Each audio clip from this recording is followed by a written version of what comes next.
Good afternoon, ladies and gentlemen. Good afternoon, ladies and gentlemen. You are welcome to this call today. Let me just brief you about this platform that you are joining today. This is Financial Mentoring with Pastor Yemi. Financial Mentoring with Pastor Yemi. It's a program that we have put in place to create a community. We said our focus is to raise a community of the wealthy, helping every member of the community in building wealth from scratch by understanding the mindset of the wealthy and finding what works for every member of the community, developing proven processes and identifying platforms that the wealthy take advantage of to grow into wealth. And the name of this platform is called Financial Mentoring with Pastor Yemi. Financial Mentoring with Pastor Yemi. And we said our mission is to use the instrumentality of redefinitions to reposition members into the class of the wealthy. If you are just joining us, this is the first time you are coming on this call, I want to encourage you, connect to our YouTube channel, and make sure that you subscribe to the YouTube channel. Let me try and see, please, one of the leaders, my co-host, please drop the YouTube channel on the screen, on the chat box. So if you have not subscribed to our YouTube channel, please, the link is being posted just now in the chat box. Make sure that you subscribe to our YouTube channel. So which means if you have missed, this is about the 7th edition. If you have missed any of the editions, you can watch it on the YouTube channel. So please make sure you join the YouTube channel, not the chat, not the WhatsApp, please. I'm dropping the YouTube channel. Please don't click on the WhatsApp or Telegram. The YouTube channel, I'm dropping it. So if you have not subscribed to the YouTube channel, please make sure you subscribe to it and watch the previous editions that you missed on the YouTube channels. So I will be doing a little run through. Please co-host, admit people that are on the platform, that are in the waiting room. So we're going to look at what we have done so far. I will just run you through in the next 5 minutes before by 2:10 on the dot, we will go into the agenda of today. And for those of us that are on this platform, as you are coming in, please drop your name and who invited you. If you are somebody that have been a regular attendant of this program, just drop your name. If someone invited you, drop your name and say invited by so. And one of the things that we do on this platform, if this is your first time, one of the things that we do is that as I teach you to give you the mindset of the wealthy, anything that catches your attention as I speak to you, you type it in the chat box. Anything that hits you, touch your mind, catches your fancy and attention, quickly drop it in the chat box. We group here. And so once again, you are welcome to Financial Mentorship with Pastor Yemi. Ladies and gentlemen, today we will be talking about how the wealthy raise capital. How the wealthy raise capital. But before we do that, let me do a quick run through of the several presentations we have done in the past. I may not be able to talk in detail. I may not also be able to say too much about them. Some of them, I may not be able to even cover them. But let me just give you a brief of what we have been talking about from day one here.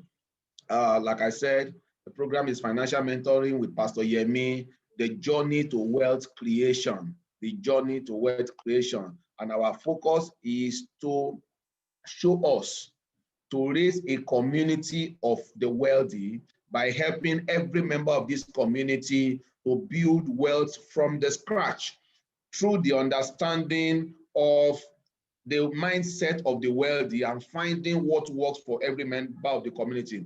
Well, let me tell you something. In building wealth, what works for you may not work for me directly.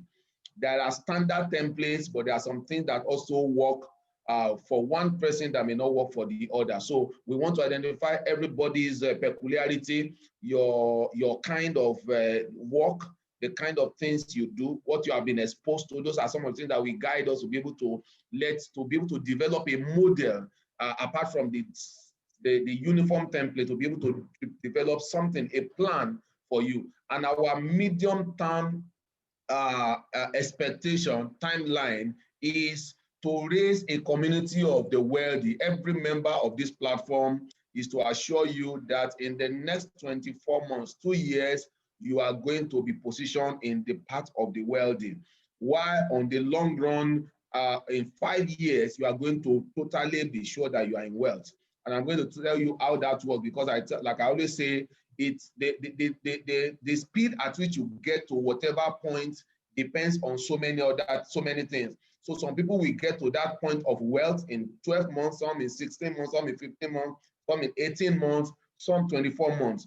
But one thing that we have said is that in 24 months, every member of the community will be able to say, I can be under God, I cannot be poor again. That is in 2 years. Then in 5 years, you will tell yourself, there is nothing I want that I cannot afford. So that is wealth. That is, you have entered into wealth. There's nothing I want that I cannot afford. But in 2 years, some in 12 months, some in 16 months, some in 18 months, you'll be able to say, I cannot be poor again. Ladies and gentlemen, that is our focus. And let me tell you, this training is one segment of the financial mentoring. The community we are building is not the one. This is a training, financial mentoring training. But the community we are building are people who are listening to this training and say, I want to choose this man as a mentor, as my financial mentor, to guide me through the journey to wealth. And then you join a group. That is the link that is given to you, the WhatsApp and the Telegram group. You join the link. I've always pleaded, don't join that link in a hurry. At least I know 1 or 2 people joined, and when I sent the requirement to them, they said, sorry, I don't think I'm prepared for this yet. Because the moment you join that community, you join that group by clicking on that WhatsApp link or Telegram link, and you join that group, it is free. No one is charging you for anything, but beginning from that, you lose control over your finances. You cannot do anything on your own again unless what is in the plan that we have set up for you to enter into wealth. Ladies and gentlemen, that is how it goes. And so we said, why do I need a mentor? Why do I need a mentor? We said the fastest way to change yourself is to hang out with people who are already the way you want to be. The fastest way to change yourself is to hang out with people who are already the way you want to be. Don't forget, as I'm taking you through this, if it's anything that touches you, just type it in the chat box and drop it there. That is telling you that, wow, this is true. The best way to get to where you want to be is to hang out around people who are already the way you want to be. And we have said there is no poor environment, there's no poor nation, there's no poor city. What we have is poor mentality. When you have the mentality of poverty, even if you go to America, you'll be poor. That's why I shared this story of someone I was talking to. I was showing an opportunity, and he's in US some weeks ago. And when I told him, I said, there's an opportunity I want to take advantage of. I say, is it not somebody that have money that we take up, that we invest? And I told him, I said, it is not, money is not the beginning of investment. The first thing to know when you want to be wealthy is to have a mindset that understands a good opportunity when you see one. Ladies and gentlemen, FiMwPY, financial mentoring with Pastor Yemi, is not product specific. We're not going to be telling you about buy something, sell something. It is not religious or ethnic. It is free but costly. Like I said, it's free. We run this program every Saturday by 2 p.m. But the moment you join the practical mentorship group by clicking the WhatsApp link or the Telegram link, from that day, I take over the running of your finances. And so many things that I wouldn't be talking about here. Just listen, and if you think this man is qualified and prepared. He has what it takes. He has the experience, and to be able to take me to the level that I want to be, then you can now think about it and join the practical mentorship. That's the community. This is not the community. This is just open lecture to give us an idea of how they think. I said, get a jotter for this purpose. Every Saturday, be here. Ensure your devices are charged every Friday, Saturday morning. Make sure that your devices are fully charged. Ensure you have data. And I also made a promise to everyone that is on this meeting that anyone that wants to attend this meeting and because of data is unable to attend, you can reach out to me or any of my team leaders, my mentees. We will supply data to your phone. But you know, I can't charge your device. It's your responsibility to charge your device. It's your responsibility to know that if your device is 50% battery, then it's 2 hours to this program, that you switch it off so that you can conserve your data, avoid distraction, and have an open mind. Have an open mind. One of the things that have destroyed people's destiny is a closed mind. A closed mind, we say, is a closed destiny. When your mind, it is not a closed mouth as a closed destiny. It is a closed mind that is actually a closed destiny. Co-host, please make sure that nobody stays in the waiting room. Being rich is not the beginning of the journey to being wealthy. Being rich is not the same as being wealthy. You can be rich through your job. There are some people, I know someone that earns in excess of 5 million naira every month. He earns in foreign currency, but when it's converted to naira, it's over 5 million.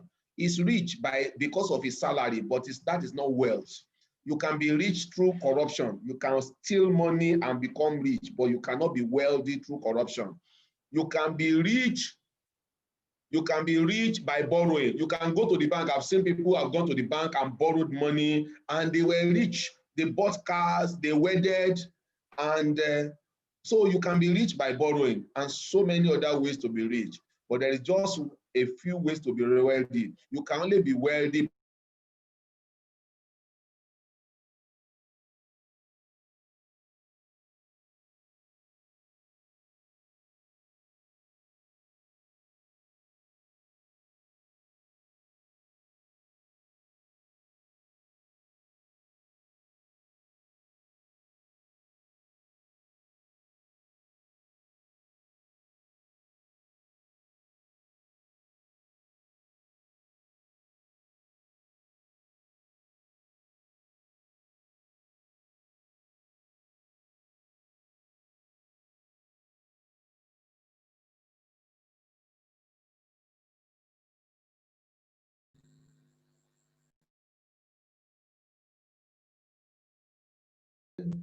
I'm having some challenges with my network here.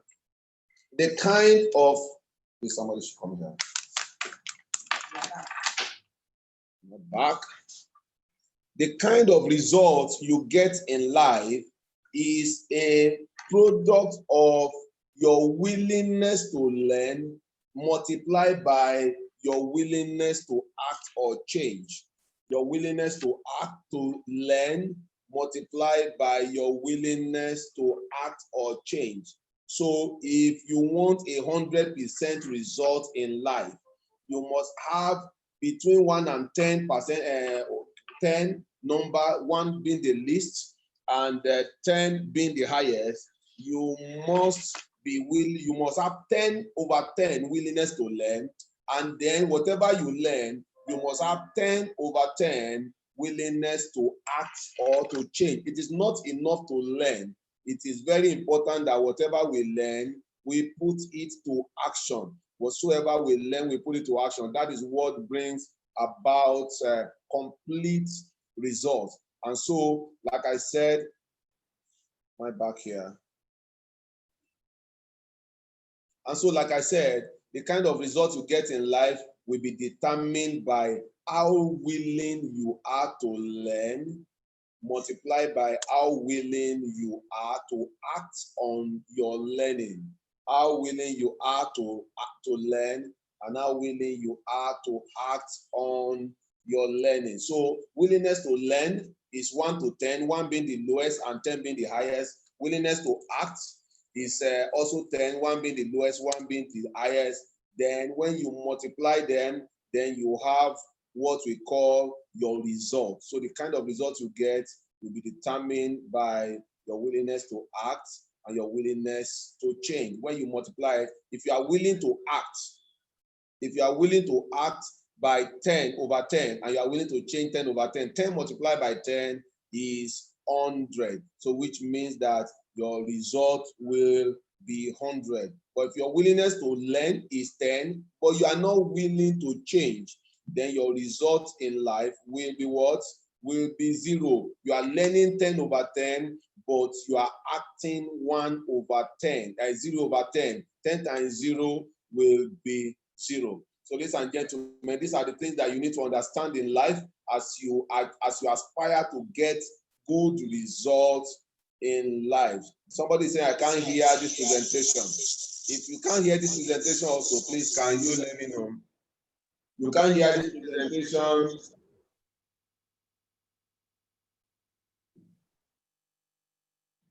Let me know. If also you are not hearing me, let me just know. If you are hearing clearly and there is no echo, please give me a 2. You are hearing me and very clearly, please give me a 2. Give me a 2 in the chat box. Give me a 2 in the chat box if you are hearing me very clearly. Nobody is typing. Okay. Is there an echo? Like I'm hearing an echo from, okay. I know why there's an echo. Let me correct that. Okay. Now, so I believe there's no echo now. Okay, are you hearing me now? If you are hearing me, give me a 1, please. Co-host, please admit people in the waiting room. So let me continue from where I was.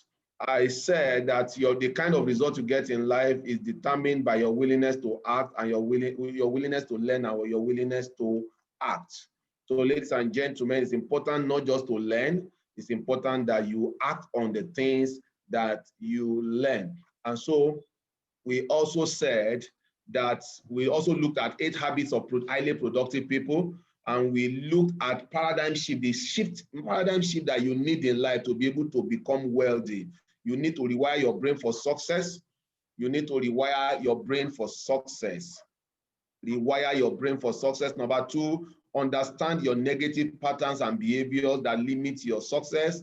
Number 3, understand or have the mindset of have a be and do anything. That means I can be anything, I can do anything. You must have that mindset. Understand that you are the architect of your life, so you can program the kind of results you want to get in life and spread it over the number of days and program the kind of results you want to get every day of the week, every week of the month, and every month of the year.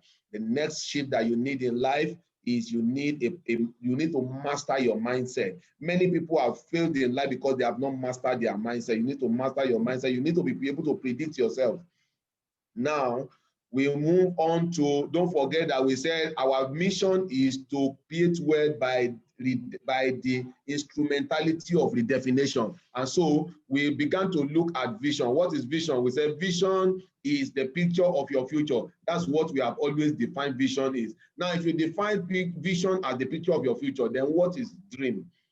So in today's definition, in the wealthy mindset definition, vision is not the picture of your future. That's a dream. If God open your mind and you sleep and you see that tomorrow you bought a car, it's a dream, but it becomes a vision when you act that dream. So that's why we say vision is who you are now by the reason of what you see, who you are now. Until what you see become a reality and you put it to action, it's not a vision. You are a dreamer. If you see your future, if you see the picture of your future and you think you are a visionary, you are not. You are just a dreamer. So to be a visionary, you need to act on the picture of your future now. So, and we said that also you need to develop a big mind. We said there are no big people in the world, there are only big minds. There are no rich people in the world, there are only rich minds. Everything you do in life always takes the shape of your mind. That's why when you see the kind of result you are getting, is the shape of your mind. If you want to have a big result, have a big mind, develop a big mindset. Develop a mindset of, if I fail today, I will rise up again, because I know that there are better opportunities that are ahead of me. So you must have a big mind. We said develop a big mind, put your mind on your mind. Take consciousness of your mind. take consciousness of your mind. And we said in the previous, before now, or the generality say imagination rules the world. But ladies and gentlemen, we have understood that in the mindset of the wealthy, imagination does not rule the world. It is creative imagination that rules the world. Somebody tell it to me in the chat box. Creative imagination is what rules the world. It is creative imagination that rules the world, not just imagination. Imagination, anybody can imagine anything, and you will still see that your imagination does not amount to anything. But creative imagination is what rules the world. Creative imagination is what rules the world.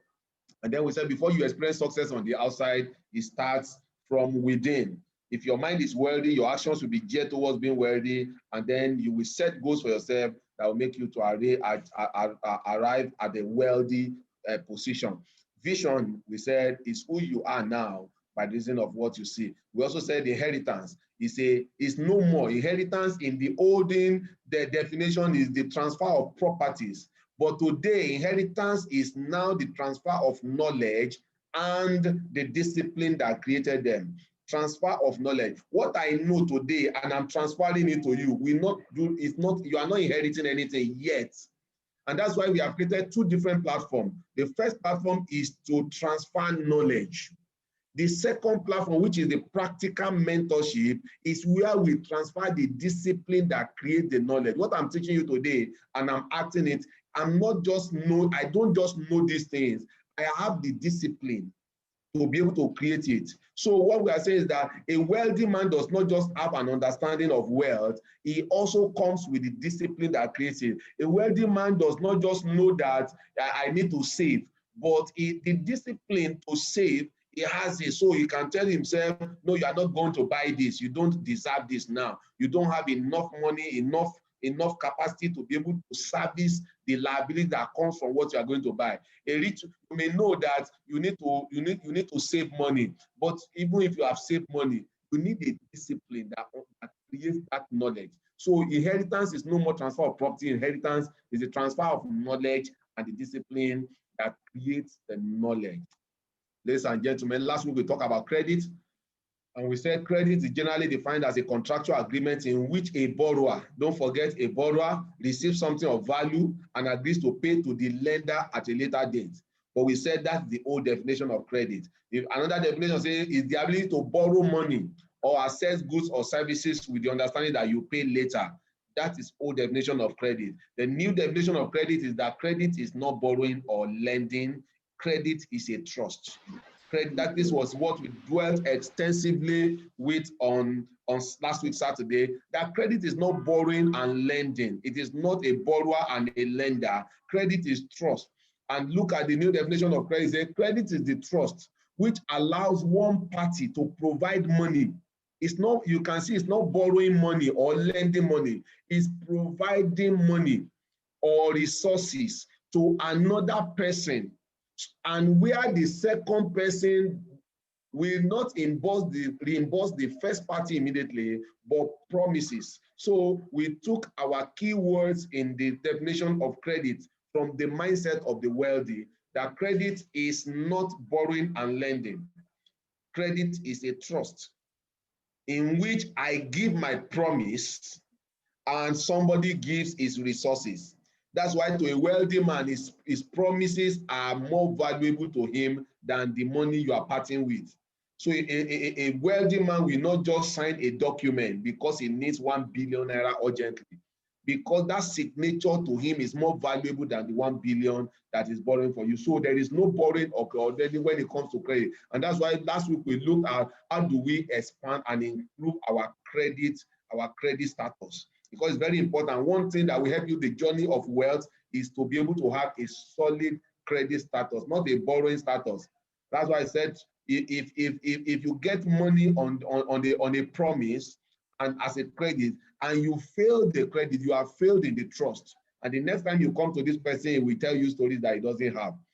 So we talked about the credit scoring and rating. We looked at a case study of Dangote, a company. How he borrowed a loan. He took a credit of 1.227 billion naira in 2008, May, and to finance a cement factory. And 2 years before the term for repayment of the loan, it was paid off. This loan had to be facilitated by 10 big banks in Nigeria. But this man paid it up within 2 years before the time that he was supposed to pay it off. And the question I asked was, why did Dangote Group, why did they pay off the loan? And I also showed that some months after they paid off the loan, they took a bigger loan. Why did Dangote pay off the loan? If he knows that he will need more money in 2 months' time, why did he pay off the one that he just took when the term had not even expired? What Dangote Group was doing was to improve their credit rating. Now, the next loan, Nigerian banks alone could not finance it. They went into international partnership with foreign banks to be able to finance it. But if his credit rating was not good, international companies will not come to support the credit that is being given to him. So, ladies and gentlemen, your credit status, your credit rating is very important. It's very important. Don't forget, with credit is a trust. Stop abusing the trust. Your credit is a huge part of your financial power. That is only if you know how to properly grow your score and leverage on it. Every time you abuse the credit trust, you miss an opportunity that has not come. Every time you abuse the credit trust, you have missed an opportunity that have not even surfaced. That's why it's important that you don't abuse the credit trust. You need credit to not borrowing. You need a great credit status to do pretty much. Even sometimes people need it to get a job. It is something everyone should have. So how do I improve my credit score? Clean up your report. If you have had bad records in the time past, try to clean it up. Have a good utilization of your fund. Create a strategy that will help you improve your credit rating over time. And we said this is the most important one. Create a strategy. From today, I will not borrow money that I cannot pay. From today, I've made up my mind, I will not borrow money that I do not have an investment that is that size. So you want to borrow 500,000 from somebody, make sure you have an investment that is worth minimum of 500,000. So even whatever you are putting that money on, if it fails, you are sure to take off from your investment and pay up, all in the name of keeping your trust, keeping the credit trust. Ladies and gentlemen, we said, how do I improve? We said integrity will help you. Maintaining a good integrity over finances will help you to improve your credit score. Goodwill on balance sheet is placed side by side with capital. We talk about capital on a balance sheet and goodwill. You see, when you see capital, somebody is bringing capital, somebody is bringing goodwill. Say, I don't have money, but anywhere I step to, if I say, give me 1 billion naira, they will give me. That's goodwill. And so it stands side by side with capital, which means that somebody will have $1 billion and I have nothing, but I have goodwill. It can match side by side capital on the balance sheet. And then we say you need discipline, you need prudence. Ladies and gentlemen, we say, how do you improve your credit score? Finally, we say, clean up your credit status already. Clean it up. Begin to think about it. How many people have I given a promise or a trust, and then I failed? Begin to look at how you to clean it up. If not, the future is very bleak for you. Ladies and gentlemen, that's where we stopped yesterday. And today we'll be looking at raising capital. Raising capital.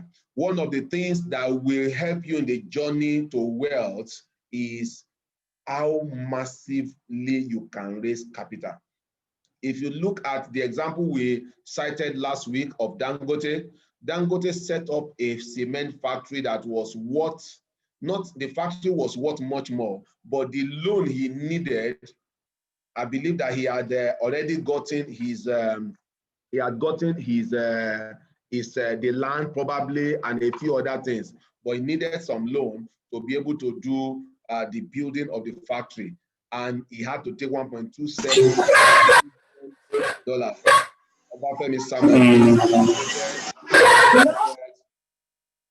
Now he needed to raise capital, and he needed Obafemi Samuel, please muted. Keep your device muted so that you are not disturbing the meeting.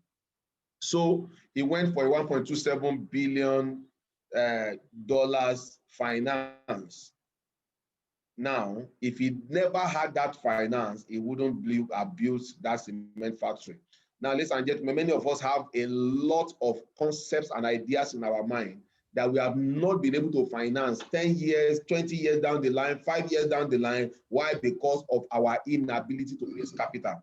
Our inability to raise capital. So, ladies and gentlemen, it's important. Your ability to raise capital is a part of your journey into wealth. And so, how do I raise capital? This is what we'll be talking about today. How do I raise capital? Number one way of raising capital is to do what? Number one is to create artificial scarcity. To create artificial scarcity. This is one of my models. In fact, it's one of my strongest models, because let me tell you, many of us today, we don't have good jobs. If you take, well, some years ago, we did an analysis of paying jobs in Abuja, Nigeria, and we concluded that an average paying job in Abuja pays 35,000 naira. So from 35,000 naira, how do you raise capital to fund a massive project?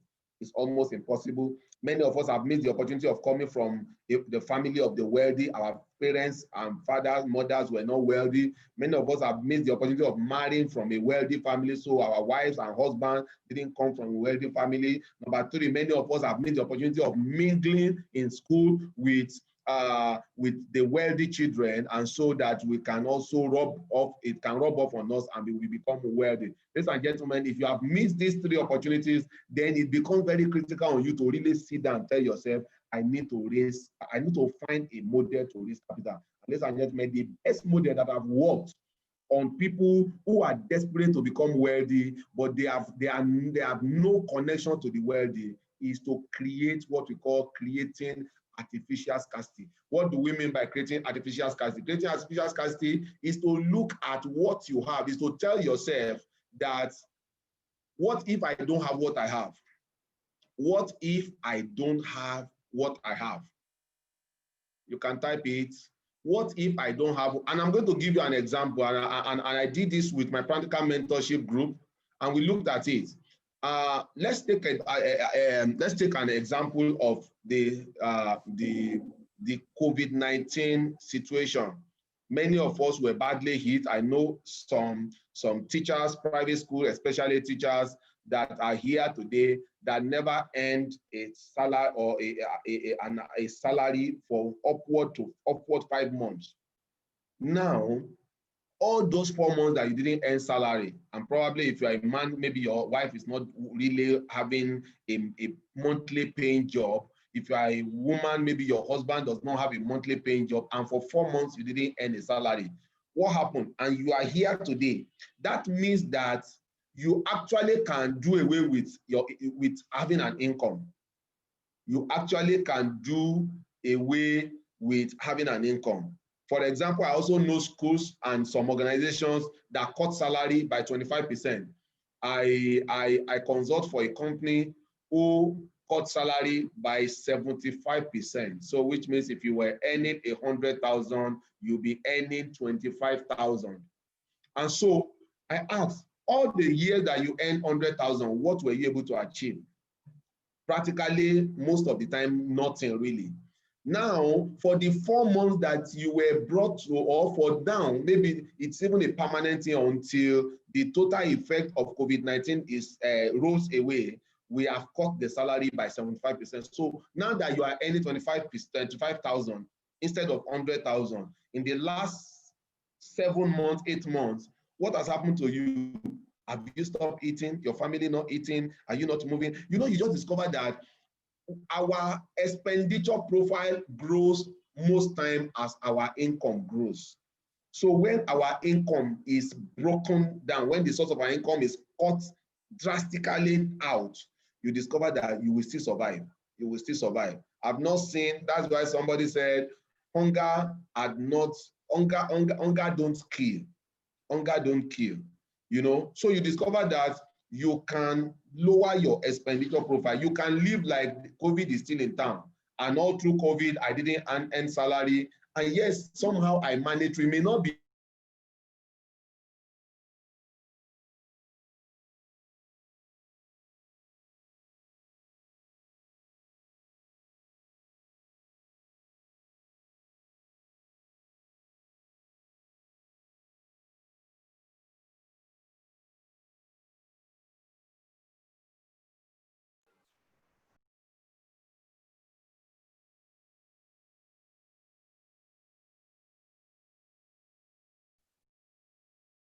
Sorry for the distraction.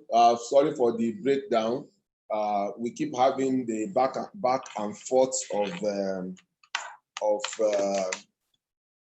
power here. No, sorry, network here. So let me just try and also do something here. So if you are still hearing me, drop a 3 for me in the chat box. If you are hearing me, drop a 3 for me in the chat box. So tell me, I'm hearing you.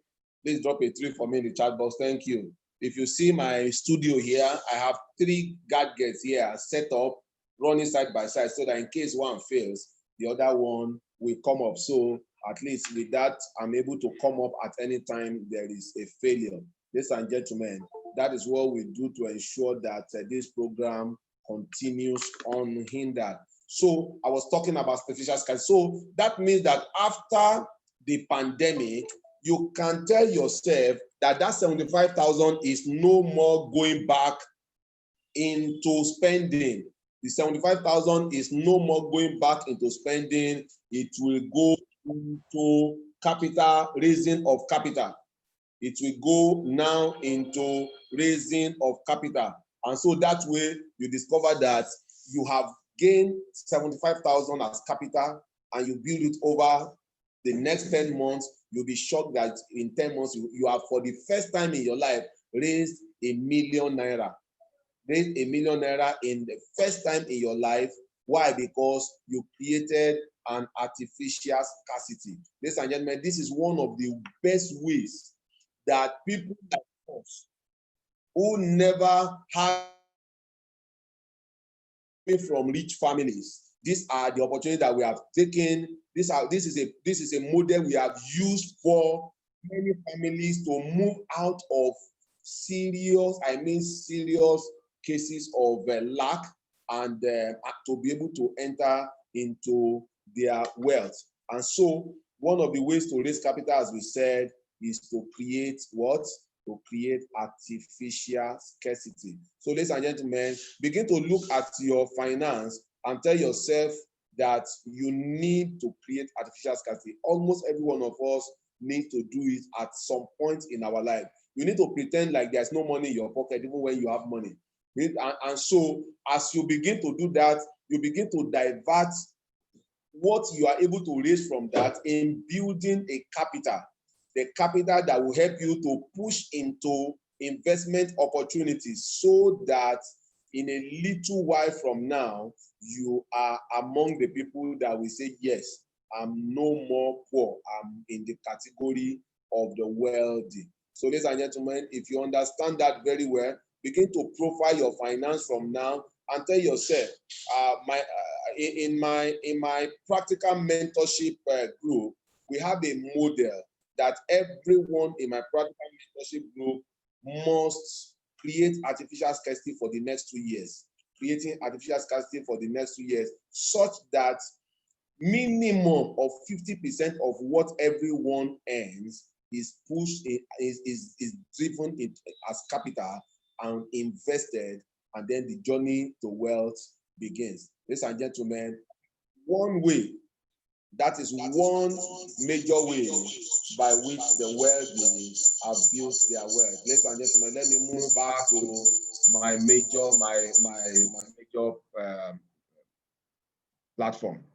So ladies and gentlemen, if you are still hearing me, give me a 4 in the chat box. If you are still hearing me, give me a 4 in the chat box. Give me a 4. Thank you. Artificial scarcity is the way to go. Many of us today, the way we run generators in our homes is an evidence that we are not ready to go on this journey to wealth. When you don't have any investment, but you can run every time NEPA takes light, you are running your gen. Your children will even say, Daddy, let's go and on-gen, and you run to on-gen. Let me tell you, what you are doing is that you are destroying your future ahead of the future. You have destroyed the future that you have not entered into. And it's a very, very dangerous thing to do. Stop destroying the future that you have not entered into. Rather, create a wealthy future for yourself. Deny yourself of the benefit that you should get today and push it into the future. That is a way to go as you plan, as you begin the journey to wealth and the understanding of how capital can be raised. Many of us, we are looking for where to borrow money. You want to borrow money when you do not have a good credit status, when you do not have any backup, what do you call it, backup surety in terms of maybe houses, in terms of things that anyone will see and say, no, this is a valuable thing to take as a guarantee. You know, you don't have it, but yet you want to raise capital and you are not ready to kill hunger today so that you can preserve your future. For some of us that have read one of the at least is the best-selling book in the whole world is called the Bible. Those of you that have read it, that was the model that Isaac used in Egypt. That was the model. He said everything. He said a scarcity is coming, and they said, "What are we going to do?" He said, "God, what God has shown you is that 7 years there's going to be plenty. 7 years, a very massive scarcity." And said, "What? So what do we do?" He said, "Let's appoint somebody who will sit over the treasury and let everyone, as they generate in the year of plenty, they give 20% of it to the warehouse of Egypt, so that the 7 years of the famine, there will be enough to eat." And so when having said that, and Pharaoh agreed to it, they began to implement it. And the entire world after 7 years was faced with the famine. That was one of the grievous famine scarcity that ever struck the world, the earth.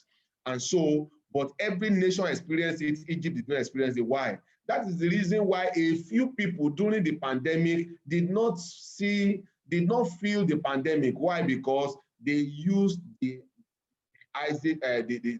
Joseph model.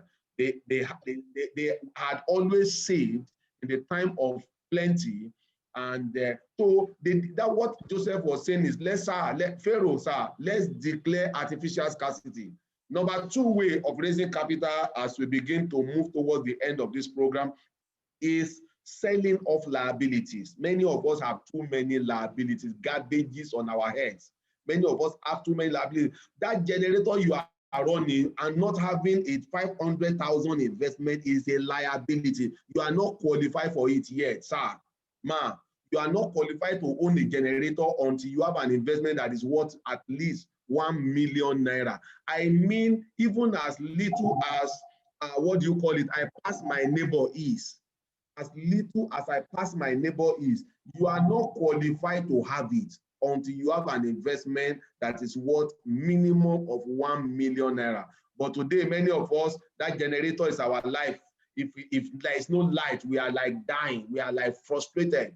You know, I saw some years ago when I came into the city of Abuja in Nigeria, and an agent was taking me around houses. I needed a house, so the agent was taking me around. And he took me to a house, and I laughed. If you see the environment where that house is, even the environment, I asked myself, why did you bring me here?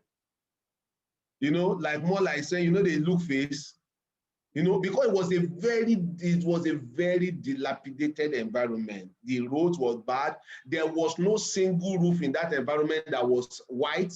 Everything was brown and reddish. You understand what I mean? And so, and then he took me to one house. When we entered the house, I saw that a part of the house was, the wall was broken. He said, see this one, the landlord will patch it. It was the person that came out of there that removed his window unit. I looked at the place. How could someone live in this place with and enjoy AC? How could you have a house like that? How could you live in this kind of house, yet you could afford to buy AC? You know, these are some of the problems that have kept men poor all their lives, because they carry a lot of garbages, a lot of liabilities, thinking that they are enjoying life. Meanwhile, you are suffering and smiling. You know that terminology is suffering and smiling. You are suffering. You are using generator when you have no investment. You have AC in a one-room apartment, not one-bedroom flat, or one-room apartment, without a 1 million investment. That is why every year you will see that such people, it is the month of their rent expiration that they will start running around. And you imagine and ask yourself, don't these people know that 12 months ahead of time? You know, somebody said to me yesterday, said, anytime you pay your house rent, it's a notice for expiration of your house rent. So which means that anytime you go to your landlord and say, I want to pay my house rent, you know, on time, that receipt they are giving you is giving you a 12-month notice. So every time you pay your house rent, you have a 12-month notice that the rent will be due, the 12 months time. So, and then many of us will wait till the month of the expiration, and then we begin to go around and look for how to use credit facility to settle a rent that was known 12 months ahead of time. Ladies and gentlemen, many of us are here. If you want to move to the category of the wealthy, you need to sell off liabilities. You need to sell off. Begin to identify the things that in your. So I love one of my friends. I think he's on this call today.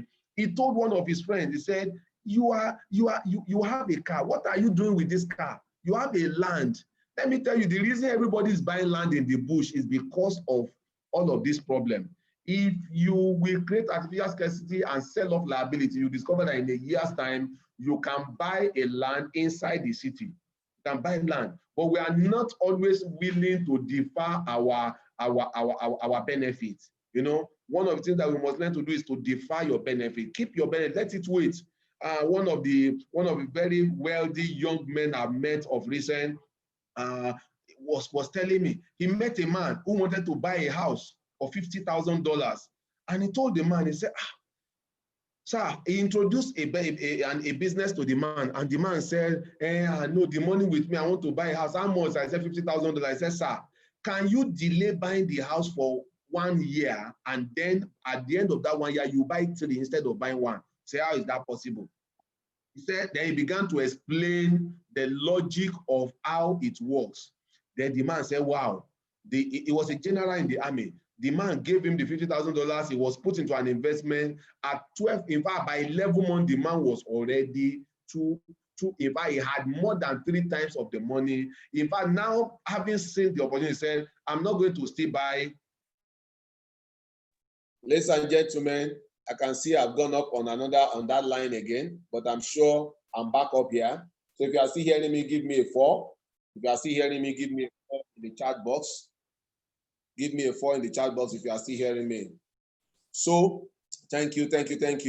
So it told him. So the man by the end of 12 months had 3 times, even more than 3 times of the $50,000. So the man said, hey, the 2 times I'm still going to invest, let me buy just the 1 house again. So ladies and gentlemen, many times we must understand that one of the ways to get out of this situation of poverty, lack, and enter into massive wealth is by selling off our liabilities. Many of us, some people have laptops that they have never. In fact, I've seen people with laptops. The only thing they do with the laptop is to watch video. And I asked them, a laptop is not a VCD or a DVD player. It's a laptop for computer, at least for word processing, for office administration. You don't have need for that, but yet you have a computer. Sell it off. Use it as an investment. Stop carrying liabilities that you can do away with. Most of these liabilities will only keep you poorer. Now, for somebody who has generator, if you buy 500 naira fuel every day, you have only bought about 3 liters of fuel. In fact, less than 3 liters of fuel. So if you buy 3 liters of fuel, it will not even carry you all night. So if you buy 500 every day for 30 days, that's 15,000 naira. If you put that into investment, somebody is saying, I'm guilty. Yes, we are all guilty at some point in time. If not for knowledge, I was also involved in some of these things until knowledge came. And I told myself, I'm going to create artificial scarcity. I'm going to sell off liabilities. And then I'm going to ensure that I will get to a point where I will say there is nothing I want to afford that I cannot afford, including a private jet. You know, so including having houses abroad, including buying properties all over the world, you can have it. But you need to, number one, I said, Create artificial scarcity. Number 2, sell off liabilities. Everything that you need to keep funding. Everything. Many of us have cars today that we don't need car. Don't let anything deceive you that you are using. See, a wealthy man does not polish himself. He does not care what people think he is. But most time, it is poverty that makes us want to prove that we have money. A rich man is in Nika, but he's carrying $5 million. He's in Nika. I'm not qualified to have a generator. Thank you very much. It's in Nika. But now I was sharing with my practical mentees some weeks ago, and I told them, when Bill Gates came to Nigeria, what was he wearing?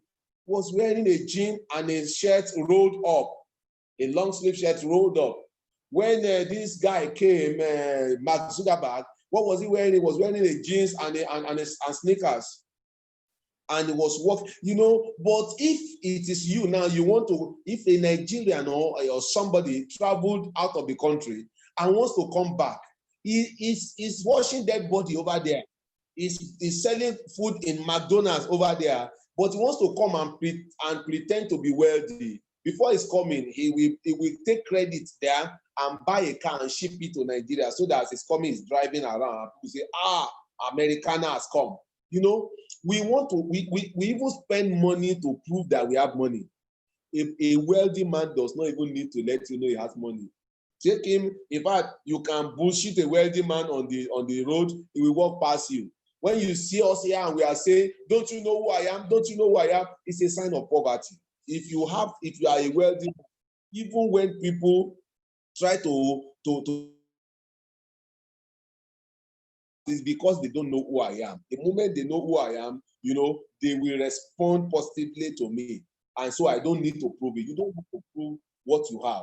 You only need to tell yourself that this journey, I'm not going to stop the journey. I'm going to move on to wealthy. The number 3 thing that you must do if you must to raise capital to begin the journey to wealth is what we taught last week: improve your credit rating, improve your credit status. As long as your credit rating before people, as long as nobody can take your word as a promise to give you finance, then it's a big problem. You can't raise capital, you continue to be poor. So improve your credit status, and then you have just begun the journey to wealth. Ladies and gentlemen, this is more like how far we are going to go today. This is how far we are going to go today. If you have learned something and you have any question, please drop it in the chat box. Drop it in the chat box. What's the difference between liability and necessity? What is the difference between a liability and a necessity? A liability is what you spend money to service.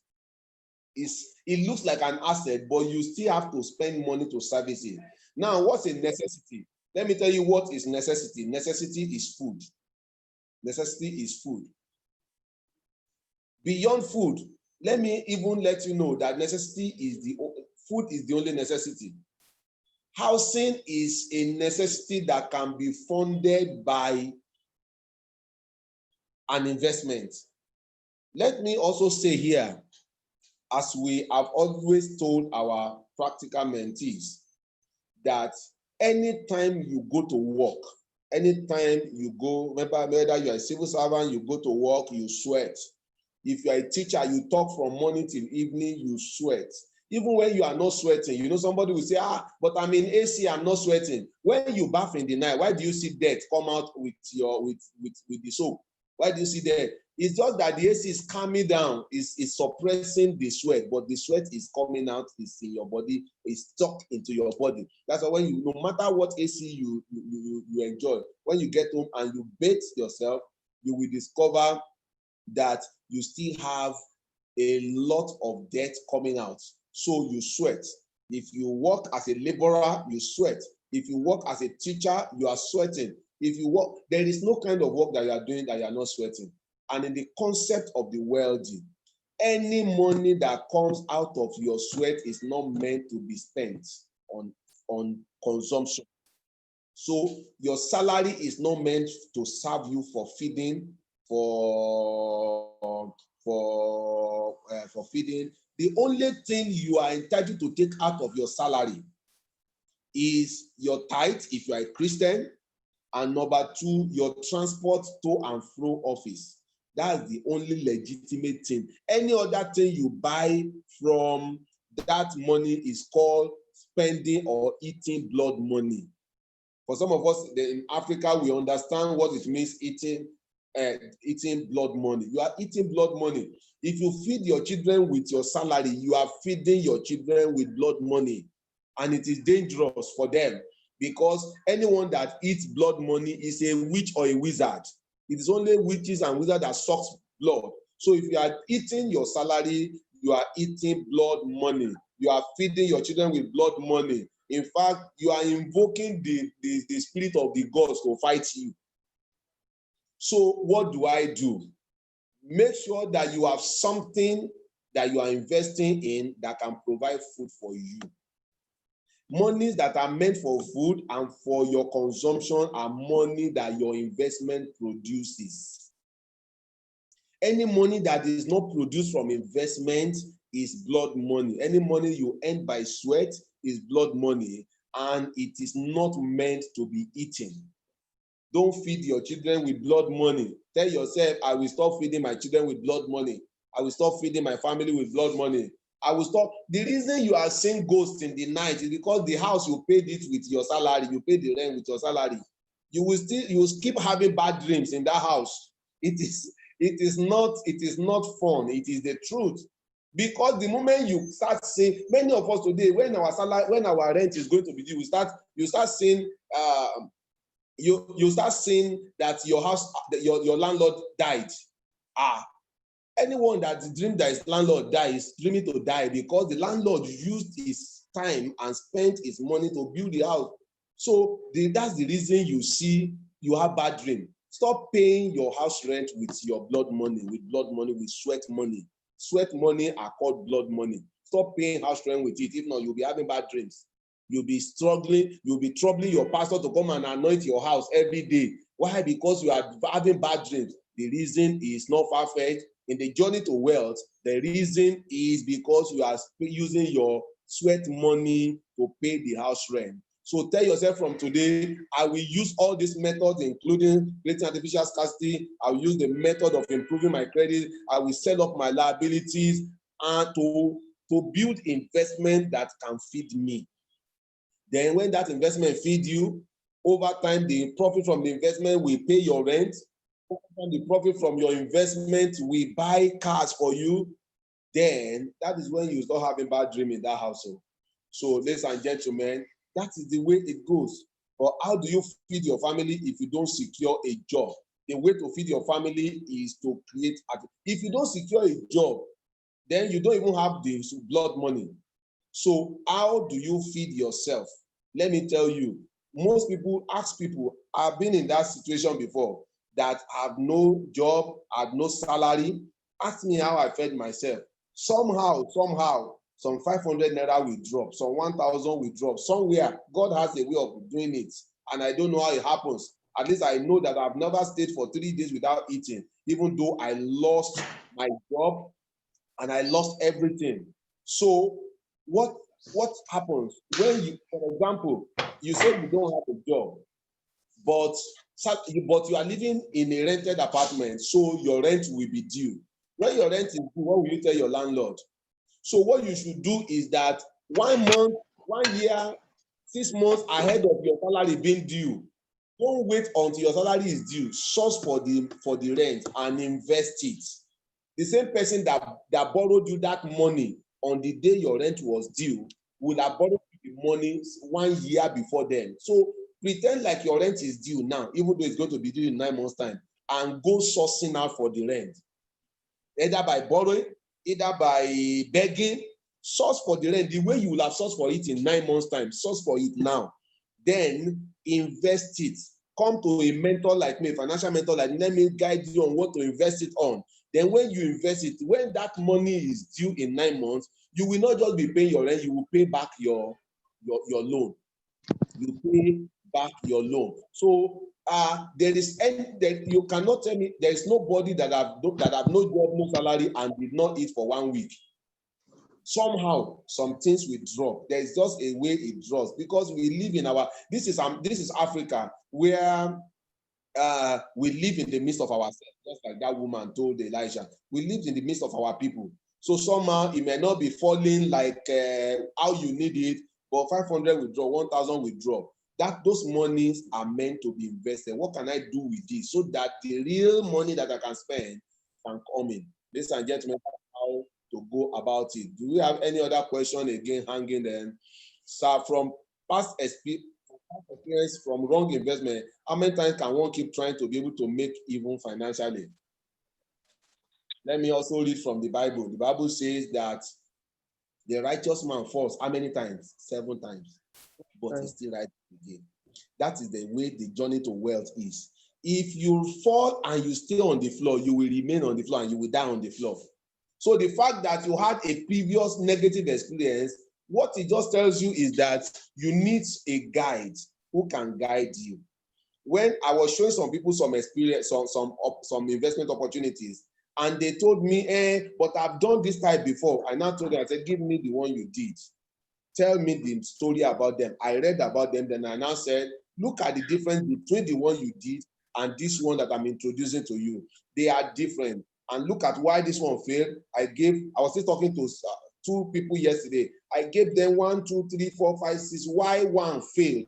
And another one that is into the same kind of business succeed. Another investment of the same kind succeed. I gave them the different reasons. Why? Because I am a financial analyst. I understand financial system and the economy to be able to know what will work and what will fail. So sometimes, like some months ago, I wanted to do an investment, and because I just some months before then I just lost from an investment. My firstborn asked me, said, "Why are you going to do this?" I said, "Yes." He said, "I love your courage." And I said, even the one that failed, if it comes back again, I will do it.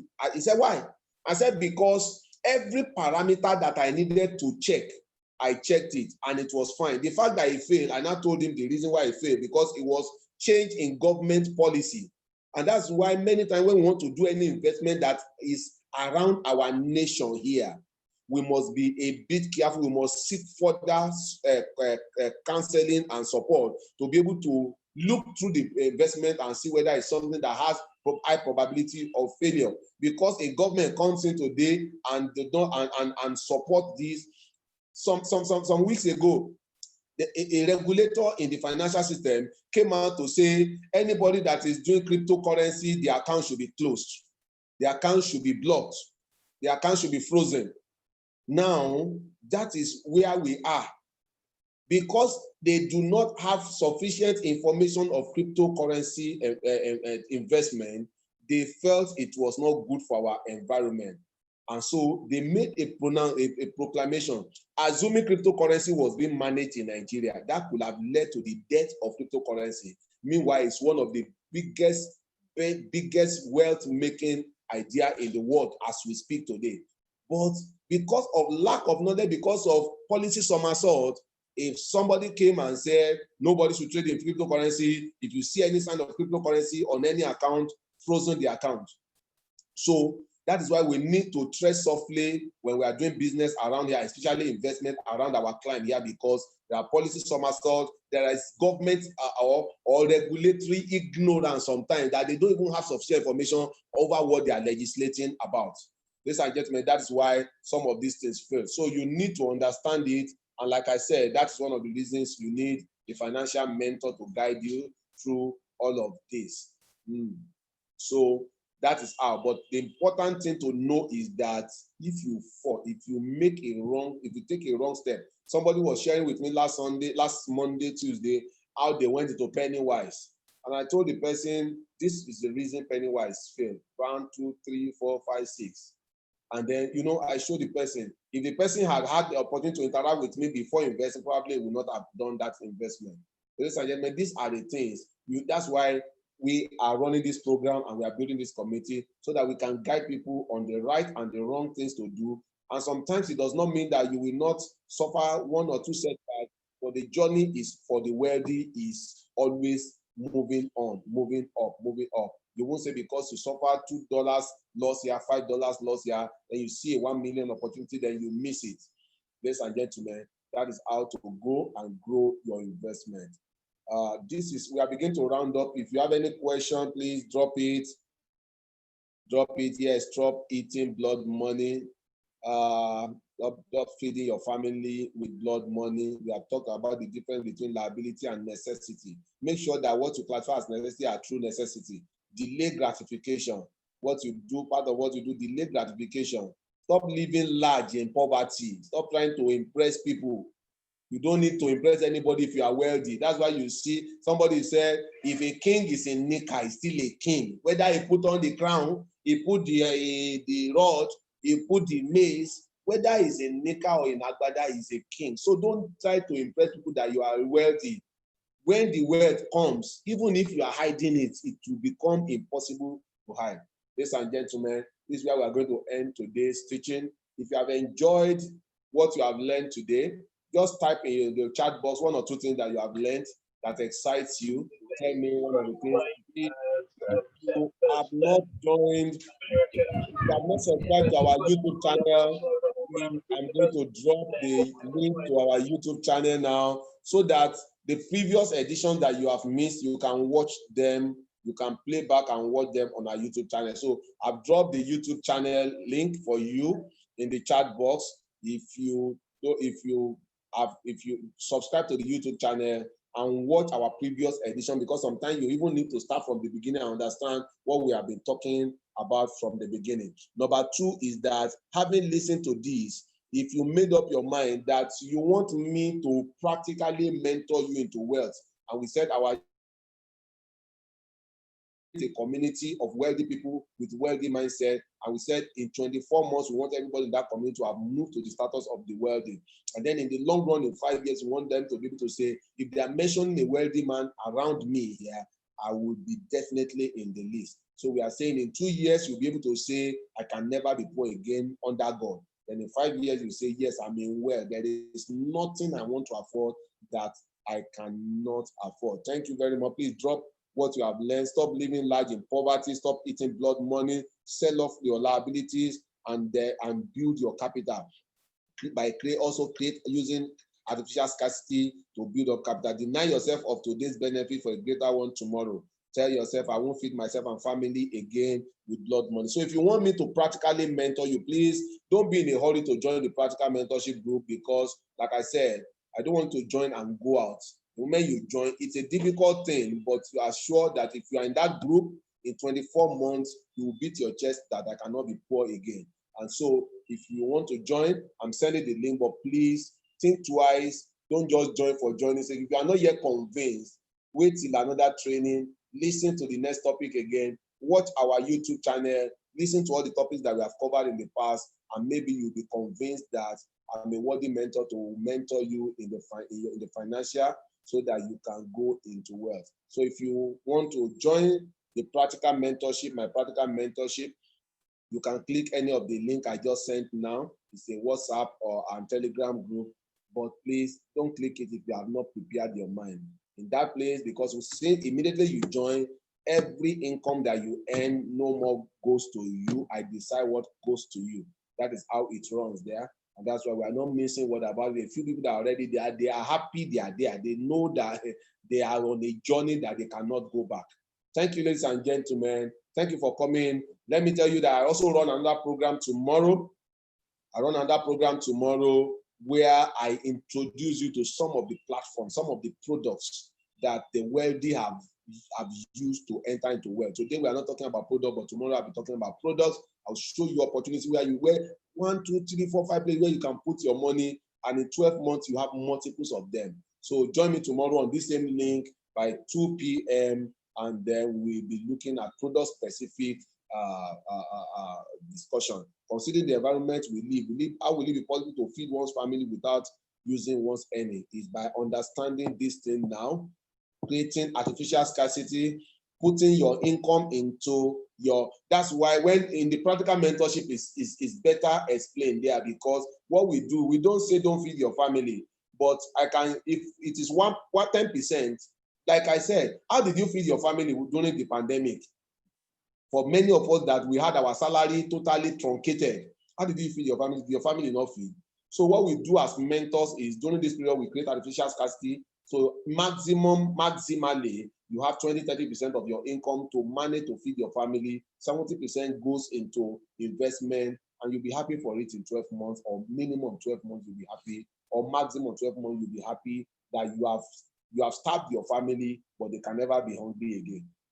Thank you, ladies and gentlemen. Thank you, Kazim Alabi, for that question. Ladies and gentlemen, this is where we are going to end for today. Thanks for coming. Join me again tomorrow on this same link by 2 p.m. And make sure that for anything that you have missed, please subscribe to my YouTube channel and watch the previous editions there. Thank you.